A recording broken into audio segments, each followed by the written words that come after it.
अखिल भारतीय हिंदू महासभा के प्रदेश उपाध्यक्ष आदरणीय पंडित संजय हरियाणा जी का। हरियाणा जी, जैसा कि मैं आपसे जानना चाहूँगा कि अभी 2 दिन पूर्व गोवंशों को, अब कुछ लोग तो बोल रहे हैं कि वो मृत अवस्था में गौशाला से निकाल करके उनको जंगलों में फेंक दिया गया था जी।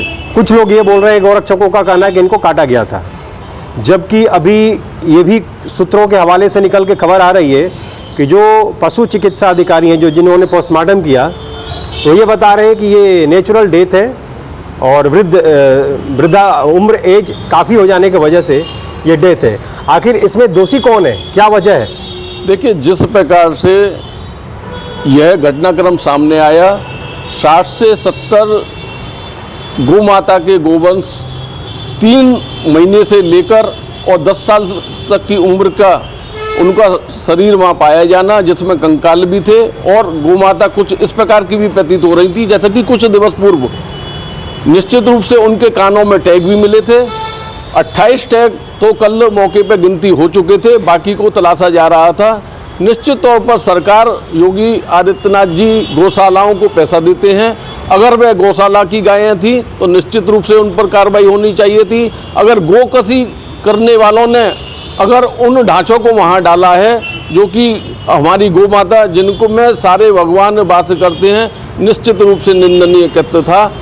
और इस प्रकार से जो घटना हुई है, निश्चित रूप से गो सेवक, गोरक्षक जो यह कार्य अपनी जान हथेली पर लेकर और गौ माता की रक्षा करते हैं, ब्रजमंडल में भगवान श्री कृष्ण की क्रीड़ा स्थली में उनके ऊपर लाठीचार्ज की मैं अखिल भारत हिंदू महासभा की ओर से निंदा करता हूँ। नहीं, इसमें गोरक्षकों का क्या दोष? देखिए, गोरक्षक गौ माता के लिए वहाँ गए, गोवंश पाए गए, निश्चित रूप से हम सब सनातनियों की माँ है, लेकिन किस प्रकार से शासन प्रशासन ने उन पर लाठीचार्ज किया, यह निश्चित तौर पर जांच का विषय है। मजिस्ट्रेट जांच का आदेश उत्तर प्रदेश सरकार के मंत्री के द्वारा कहने पर जिला अधिकारी ने एक कमेटी बनाई है। 7 दिन में उनको अपनी रिपोर्ट देना है, जिसमें समस्त विभाग जो इस विषय से आते हैं, उसमें जिले के चिकित्सा अधिकारी भी हैं, और निश्चित रूप से इसका दूध का दूध और पानी का पानी होना चाहिए, क्योंकि जो गोरक्षक हमारे भाई जान हथेली पर लेकर रात और दिन अपने परिवार की चिंता ना करते हुए और मरने के लिए, क्योंकि आप जानते हैं गोकसी करने वाले ये नहीं देखते सामने कौन है, वो मारते हैं। अगर गौशाला की वो बॉडियाँ थी तो उन पर कार्रवाई हो, गोकसी करने वालों ने डाली तो उन पर कार्रवाई हो। निश्चित रूप से प्रशासन की भी कहीं ना कहीं कमियां रही, क्योंकि वह वीडियो जो वायरल हुई है उसमें अगर थोड़ा सा गुस्सा अगर वो पी जाते तो निश्चित रूप से जो बच्चे वहाँ बैठे थे उन पर इस प्रकार की कार्रवाई नहीं होनी चाहिए थी। इनके रिहाई के लिए क्या कहना चाहेंगे आप? देखिए, निश्चित तौर पर मुकदमा दर्ज किया गया है, 7 साल से कम की धाराएं हैं। अगर प्रशासन चाहता तो थाने से ही मुचल के भराकर उनको छोड़ सकता था, लेकिन पता नहीं किस दबाव में, किस आदेश के तहत उनको जेल तक भेजा गया। कल भी अगर प्रशासन चाहता तो बहन भाइयों को जो वहाँ गिरफ्तारी हुई हैं उनको छोड़ सकता था, लेकिन प्रशासन पता नहीं क्यों, किस कारण बच्चों पर गुस्सा है, क्योंकि माँ भी अगर बच्चे रोते हैं तो माँ का निश्चित फर्ज बनता है। तो हमारे जिला अधिकारी अभिभावक की भूमिका में है, पिता तुल्य थे, वे निश्चित रूप से देखते कि 4 से 5 घंटे अपनी माताओं की लाशों को देखकर बच्चे अगर वहाँ बिलख रहे हैं तो उनको पुचकारने की जिम्मेवारी जिला अधिकारी की महोदय की थी। अगर जाम ही उनको दिखाई देता है तो पूरे ब्रजमंडल में जाम रहता है, तब वे कहाँ चले जाते हैं? तब वे क्यों नहीं सड़क पर उतर के आते? एक भी दिन किसी जिला अधिकारी को या हमने एसएसपी महोदय को किसी जाम खुलवाते हुए नहीं देखा। लगातार स्टेट बैंक और अपना पूरा कृष्णानगर क्षेत्र और वृंदावन के तो चारों रोड हमेशा बंद रहते हैं। आज भी देखिए जाम हो रहा है, सामने सड़क है, और निश्चित रूप से निंदनीय विषय है। मैं तो जितनी तीखे शब्दों में इसकी निंदा की जाए कम है, ये कार्रवाई नहीं होनी चाहिए थी। संजय पंडित पराशर जी, आप हमारे साथ मौजूद हैं। अध्यात्म मीडिया के माध्यम से आपका स्वागत और अभिनंदन है। क्या कहना चाहेंगे आप अपने संगठन के तौर पर? एक सामाजिक कार्यकर्ता हैं आप, जो 2 दिन पूर्व गोवंशों को लेकर के कुछ गोरक्षक दल जो हैं, गोरक्षक प्रेमी, गौ माता के प्रेमी जो युवा साथी हैं, वो घंटों सड़क तो जाम जरूर किए, लेकिन उनकी जो हृदय में जो दुख था वो क्या था, उसके प्रति आप क्या कहना चाहेंगे?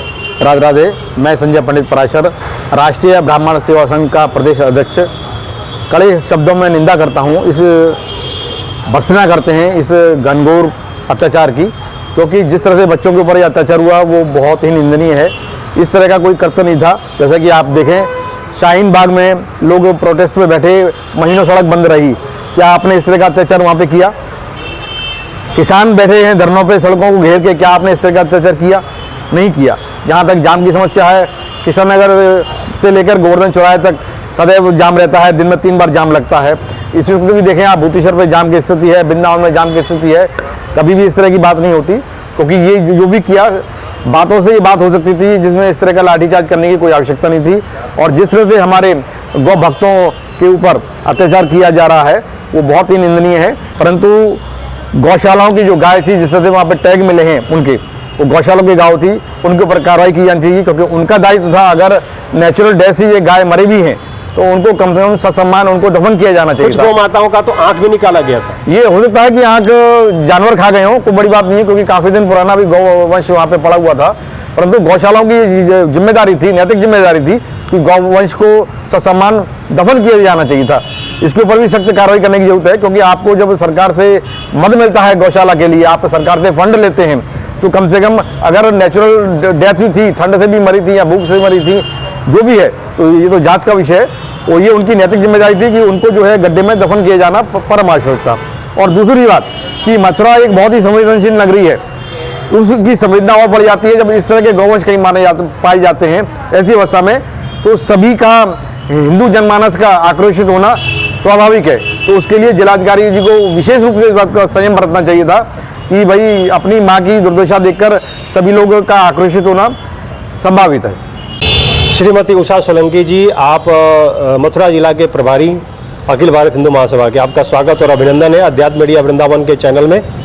आप क्या कहना चाहेंगे मैम, आजकल गौ माता की इस तरह से जो दुर्दशा, खास करके कन्हैया की गैया और कन्हैया की नगरी में इस तरह से मृत अवस्था में पाई जा रही हैं? जी नहीं, गौ माता बिल्कुल फेंकने की चीज़ नहीं है, क्योंकि ये हमारी अध्यात्म का प्रश्न है। यहाँ पे सनातन का प्रश्न में सनातन की आस्था को बहुत आघात मिला है इसका। अगर वो गौशाला वालों ने उनके साथ ये दुर्व्यवहार किया है, उनके शवों के साथ ये दुर्व्यवहार किया है, तो ये बहुत ही गलत है, बहुत ही निंदनीय है। और पूरे मथुरा में सनातन प्रेमी जितने भी हैं उनको हृदय से ये आघात लगा है। और निश्चित रूप से ये प्रशासन की जांच का विषय था। जो भी गौरक्षक भाई बहन हमारे वहाँ पे पहुँचे थे, उनको ये पता चला कि 3-4 दिन से वो शव वहाँ पड़े हुए थे, कुत्ते बिल्ली कर रहे थे, वहाँ पे बदबू आ रही थी। तब प्रशासन को इसकी जानकारी दी, लेकिन प्रशासन के कान पर जू नहीं रहेंगी। तब गौभक्त और सनातनी वहाँ पहुँचे, उन्होंने जाम लगाया।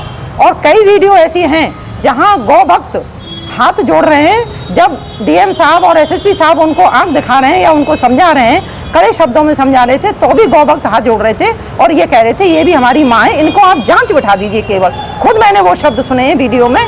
लेकिन इतना कहते ही जैसे ही उन्होंने हाथ जोड़े किसी गौसेवक ने, मैं जानती नहीं हूँ, कोई मेरा व्यक्तिगत वो नहीं है, लेकिन उसके बाद ही उन पे एकदम से पुलिस टूट पड़ती है और धुआंधार उनके साथ लाठीचार्ज होता है। ये बहुत ही निंदनीय है, बहुत ही गलत है। और उससे भी ज़्यादा गलत ये है कि चलिए आपने जाम खुलवाने के लिए हल्का लाठीचार्ज कर दिया, बल प्रयोग का आपको अधिकार है, कानूनन है, कोई दिक्कत नहीं है, लेकिन रात भर उनको थाने में बिठाए रखना इस सर्द मौसम में। और मैंने सुना है कि वहाँ महिला भी थी, कुछ हिंदूवादी महिला भी थी, उनको भी बिठाया गया, उनके साथ भी अभद्रता की गई, उनके साथ मारपीट की गई और भी भाइयों के साथ मारपीट की गई। ये बहुत निंदनीय था। एक से ज़्यादा शांति भंग में ज़्यादा से ज़्यादा 151 में कर देते, मुचलके पे छोड़े जा सकते थे, रात भर बिठा कर उनको चेतावनी दे के छोड़ा जा सकता था, क्योंकि वहाँ जितने भी भाई बहन हमारे बैठे थे उनका कोई व्यक्तिगत स्वार्थ नहीं था, प्रशासन से कोई दुश्मनी नहीं थी, कोई रंजिश नहीं थी। वो केवल अध्यात्म की वजह से और अपनी पूजनीय गौ माता की, कन्हैया की गौ माता के शवों की दुर्दशा देख के उनका मन, उनका अंतर्मन, उनकी आत्मा बहुत आहत हुई थी। और कई साधु संत भी वहाँ पे थे जिनको बेरहमी से प्रशासन द्वारा लाठीचार्ज किया गया। ये बहुत ही निंदनीय है, बहुत ही गलत है।